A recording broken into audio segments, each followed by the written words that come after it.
नमस्कार मैत्रिणींनो, रंजना किचनमध्ये तुमचं अगदी मनापासून स्वागत आहे।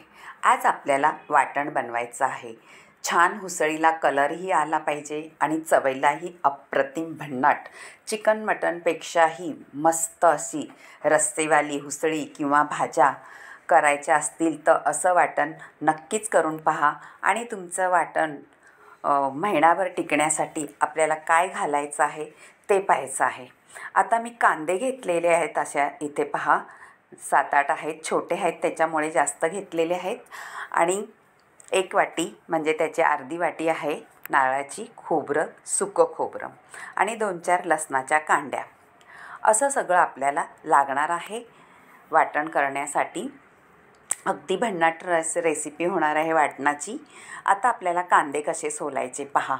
कांदे मध्ये कापून घ्यायचा म्हणजे पटकन साल निघते, काहीही वेळ लागत नाही कांदे कापायला किंवा साल काढायला। इतकी पटकन वाटण होतं का आपण झटपट करू शकतो आणि कितीही दिवस आपण हे वाटण करून ठेवलं तर खराब नाही होणार। ह्याची काळजी घेण्यासाठी आपल्याला काय करायचं आहे ते पाहायचं आहे। आता कांदे झटपट मी कापून घेणार आहे आणि एक पॅन ठेवणार आहे। आधी आपल्याला करायचा आहे छान मसाला, तो आहे 2-4 अशा मी लवंगा घेतलेल्या आहेत, मिरी घेतलेली आहे आणि चक्रफूल घातलेलं आहे। आणि आता आपल्याला छान परतून घ्यायचे आहे। आता हे 2 चमचे मोठे आपल्याला घातलेले आहे धणे छान परतून घ्यायचं आहे। जिरंही 1 चमचा घालायचं आहे, बडीशेपही घालायची आहे 1 चमचा आणि छान सगळं परतून त्याच्यात मी घालणार आहे तमालपत्र तोडून, तो सुद्धा छान परतायचा आहे आपल्याला। छान परतल्यानंतर मस्त सुगंध सुटलेला असतो ह्या। आणि ही आहे बेडगी मिरची, आपल्याला काश्मीरी मिरचीसुद्धा लागणार नाही। बेडगी मिरची सुद्धा घातली तरी आपल्या हुसळीचा किंवा चिकन मटन भाज्या ह्याचा कलरसुद्धा अप्रतिम येतो। आपल्याला काश्मीरी मिरचीचीही गरज लागत नाही, इतकी भन्नाट होते रेसिपी ह्या बेडगी मिरचीने। आता ती सुद्धा आपल्याला परतून घेतलेली आहे आणि बाजूला काढायची आहे। लसूण घेतलेला आहे सोलून, तो सुद्धा छान परतायचा आहे कारण आपल्याला वाटण टिकवायचं आहे। लसणाला छान असे काळे डाग पडले थोडेसे म्हणजे खरपूस भाजल्यानंतर काढायचं आहे। आता लसणाच्या नंतर खोबरं भाजून घेऊ, ते सुद्धा छान खमंग परतायचं आहे। असं भाजल्यानंतर ग्रेव्ही तर भारीच होते आणि चवही भारी लागते। आता खोबरंही आपलं झालेलं आहे तेवढंच। आता ते सुद्धा काढून घ्यायचं आहे बाजूला आणि कांदा घालून घ्यायचा आहे। कांद्याचाही छान कलर येतोपर्यंत परतायचा आहे खरपूस। मसाले जेवढे तुम्ही परतून घ्याल खमंग किंवा थोडं तेल टाकून तर टिकायला मदत होते। आणि आपला कांदा थोडासा भाजायला वेळ लागतो, त्याच्यामुळे आपल्याला थोडंसं त्याच्यात मीठ घालायचं आहे। मीठ घातल्यानंतर झटपट थोडासा घोळल्यानंतर भाजला जातो आणि तेलही थोडंसं घालायचं आहे। मैत्रिणींनो, आपल्या काही मैत्रिणी जॉबला जातात किंवा कामाला जातात, असं कुठे त्यांना वेळ नसतो, त्याच्यामुळे असं मसाला वाटून ठेवला आपण ग्रेव्हीवाला तर झटपट ग्रेव्ही होतील, आपल्या ग्रेव्हीवाली भाजी होईल। आता हा सुका मसाला आहे तो वाटून घ्यायचा आहे आपल्याला आणि त्याच्यात मीठ घालून वाटायचं आहे। आता आपला कांदासुद्धा छान परतून झालेला आहे लालसर, त्याच्यातलं पाणी सगळं निघून गेलेलं आहे। पाण्याचा अंश जास्त राहता कामा नये म्हणजे आपली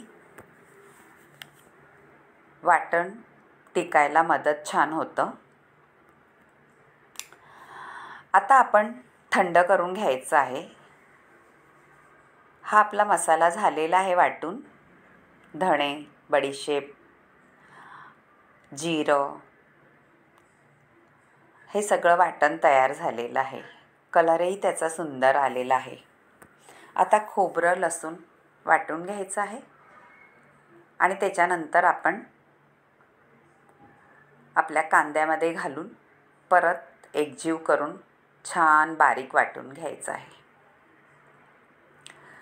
मैत्रिणींनो, ज्या मैत्रिणींना वेळ मिळत नसेल त्यांनी नक्कीच ही रेसिपी करून पहा वाटणाची. आता कोथिंबीरही भरपूर घातलेली आहे त्याच्यामध्ये. कोथिंबीरीचाही छानच सुगंध सुटतो आपल्या ग्रेव्हीला. आता वाटण करून झालेलं आहे मस्त. पहा, ह्याचाही कलर सुंदर आलेला आहे मैत्रिणींनो. नक्कीच करून पहा, तुमचं वाटण टिकायला मदत होणारच. आता त्यासाठी काय घालायचं आहे आपण पाहू. आता वाटण आपण करून घेतलेलं आहे. छान सुंदर कलर आलेला आहे. मैत्रिणींनो, ज्या मैत्रिणींना आपल्या वेळ मिळत नसेल, पटकन अशा ग्रेव्हीवाल्या भाज्या करायच्या असतील, त्यांच्यासाठी हे वाटण अगदी सोपं करून दिलेलं आहे. आणि त्यांनी जरूर हा व्हिडिओ संपूर्ण पाहिला असला तर त्यांना नक्कीच कळेल आपल्या ग्रेव्हीवाल्या भाज्या किंवा दुसऱ्या काही फ्लावर, बटाटा, वाटाणा, भेंडीलासुद्धाही तुम्ही लाल मसाला मी केलेला आहे तो घालू शकता आणि त्याचीही चव वाढवू शकता. मैत्रिणींनो, झालेलं आहे आपलं वाटण. पहा, त्याच्यामध्ये आपल्याला घालायचं आहे मीठ. मीठ घालून छान हलवून एकजीव करून ठेवायचं आहे, म्हणजे आपल्या मसाला स्टोअर करायला मदत होते. आणि पॅक आपल्या डब्यात घालून ठेवायचं आहे. आणि घातल्यानंतर आपण ग्रेव्ही जेव्हा करतो तेव्हा परत काढून मसाला आपला झाकण लावून व्यवस्थित ठेवायचा, म्हणजे आपली ग्रेव्ही महिनाभर टिकायला मदत होते. पहा, तुम्हाला अशी ग्रेव्ही आवडली तर रंजना किचनला लाईक करा, शेअर करा, कमेंट करायला विसरू नका आणि सबस्क्राईबही करा. मैत्रिणींनो, बाजूला बेल बटन आहे ते सुद्धा दाबा. तुमच्या मैत्रिणीसुद्धा हे शेअर करा, त्यांनासुद्धा हे वाटण तेवढंच आवडेल.